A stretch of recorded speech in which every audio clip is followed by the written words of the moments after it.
ভারতের পেট্রাপোল বন্দর দিয়ে বৈধ পথেই ভারত থেকে কাগজপত্রবিহীন পণ্যবাহী ট্রাক ঢুকছে বেনাপোল বন্দরে। পরে বন্দর ও কাস্টমসের দুর্নীতিবাজ কর্মকর্তাদের সঙ্গে আঁতাত করে এসব পণ্য শুল্ককর পরিশোধ না করেই ঢুকে পড়ছে দেশের অভ্যন্তরে। আবার বৈধ পথে আমদানি করা পণ্য এইচএস কোড পরিবর্তন করে রাজস্ব ফাঁকির সুযোগ করে দেওয়া হচ্ছে।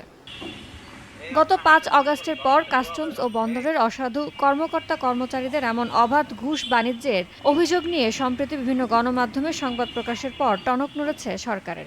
দুদকের অভিযানে ঘুষসহ কাস্টমসের এক রাজস্ব কর্মকর্তা ও এনজিও সদস্যকে গ্রেফতারও করা হয়েছে।